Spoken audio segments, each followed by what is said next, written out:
It is time for Tech It Out, some tech news brought to you this morning by JRR and Bud Light's Thursday Night Football. We'll be out this evening ahead of the Buffalo Bills New England Patriots game. Harry Buffalo, Church Street, downtown, starting at 6. Why would you want to come out there besides being a great place to get a great bite to eat, some ice-cold Bud Light specials, join the Bud Light girls? What else was there? Because it's the Buffalo Bills Southern fan headquarters. That, and what else was it? 5 pair of Earth Day birthday tickets will be given away. Silly us, yes. 5 pair EDBD tickets tonight. Where is it again? The Harry Buffalo, Church Street, starting at 6. We're there before the football game. We're not going to talk over your football, don't worry. They're just having a good time with Bud Light. Former FTX CEO Sam Bankman-Fried spoke at the Deal Book Summit this week, just after FTX has filed for bankruptcy protection amid the current cryptocurrency meltdown that's going on. Several other companies have followed the bankruptcy path. What does Sam have to say? Well, I need you all to feel a little bit bad here. Have some empathy. He's down to one credit card, and he's pretty much broke. He says, though, despite having had a, quote, bad month, he denied committing any fraud at his crypto exchange. He also started Alameda Research. That's a crypto hedge fund, which allegedly commingled FTX customer funds with trading funds. Again, I wouldn't know if he did committed fraud because I don't know. None of us. You said it the other day. We were all so out. Nobody knew what crypto really was, and that's how this guy, built this thing. As should we make something called Fiasco Cash? Lynch and Taco Green. Oh, dude! All our podheads just go, huh? Anyway. I hope there is some sort of accountability for this guy, because right now it just seems like everybody who even touched this in any way, shape, or form is running for the hills. Which is a lot of people. Right. Somebody said that POS needs to be in jail. You damn straight he does. Damn straight. Mm-hmm. This week's Elon Musk news highlights. Yesterday, he went over and met with Tim Cook at Apple to see if they could resolve their differences. A bit of a war of words went out, including a tweet from Musk accusing Apple of threatening to pull the Twitter app from the App Store. Musk followed up after the meeting and said, among other things, we resolved the misunderstanding about Twitter potentially being removed from the App Store. That is not happening. So, okay. Anyway. I can sleep tonight.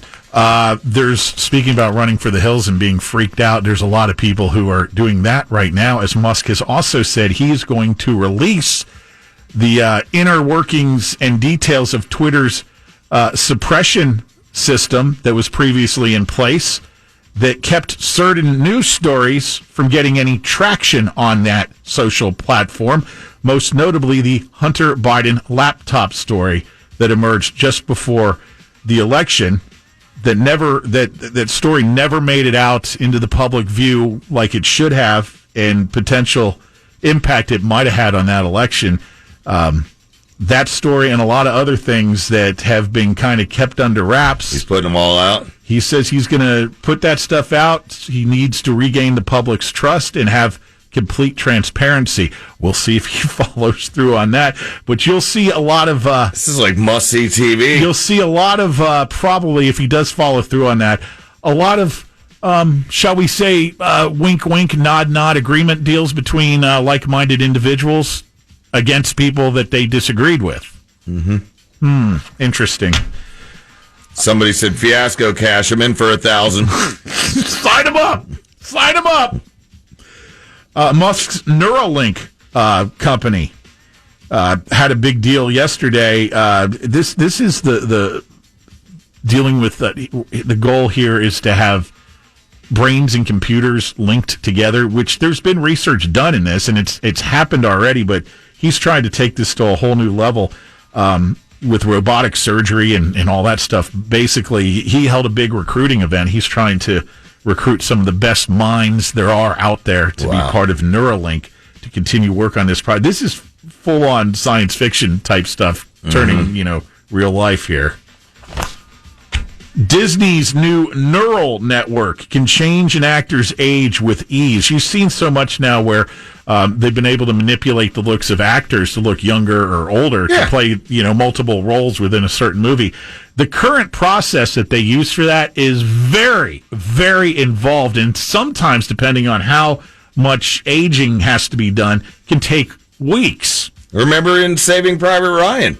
Apparently, Disney has perfected this procedure with this new neural network that will literally make the time like that to change an actor's appearance digitally. Okay. So that's interesting. Remember that with Matt Damon in Saving Private Ryan when they showed him as a kid, and then the older guy that played him. And you see that a lot. You see it a lot now in movies. San Francisco, you'll see this headline. San Francisco allows police to use robots to remotely kill suspects.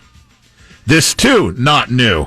If you recall, the Dallas Police Department back in 2016 used one of those bomb disposal units to, dispose of an active shooter. They strapped the thing with some explosives, rolled it in there, and blew the guy up. There you go. End of the situation. You don't like it? Don't be a shooter. San Francisco basically green lighting that tactic when people's lives are at stake. Today is going to be a hard day for folks at CNN up in Atlanta as massive layoffs will continue. Yesterday, they severed ties with multiple what are termed paid contributors. They were laid off. And then today, actual paid staff of CNN, many of which will be departing.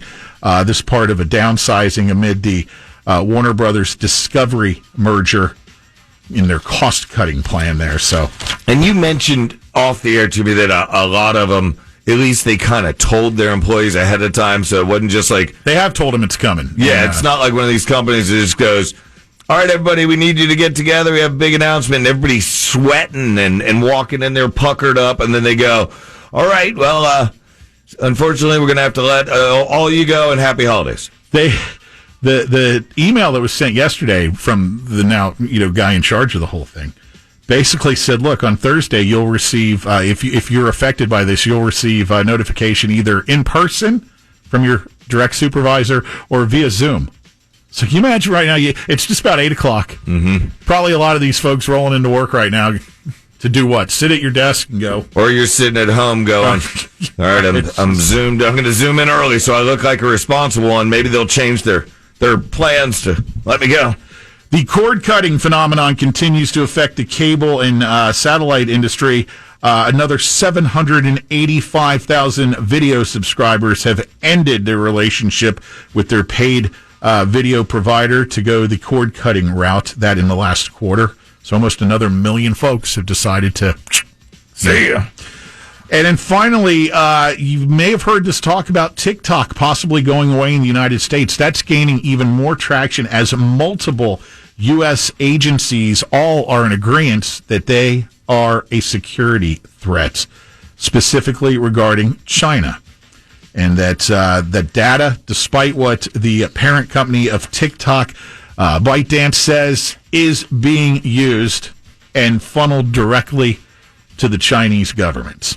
So they're watching people here banging each other on the soldiers' helmets with frying pans to AC/DC. You've got multiple federal agencies and bipartisan agreements in both sides of the aisle with their eyes turned to TikTok, saying this thing needs to go away. Can you imagine the emotionally crushed teenagers around the country if TikTok perishes? They'll do the spastic arm movements elsewhere on another platform. They'll dance on it. You cannot stop the dancing. It's like Footloose. I think I said it the other week, man. If you're really, really sly, somebody's working right now on a U.S. version replacement for TikTok. Oh, of course, it's already done. Yeah, it's got to be. Mm-hmm. Got it, because TikTok itself may be done, not for sure, but it's certainly starting to look that way. There you go, some tech news for this week. He teched it out for us. Absolutely.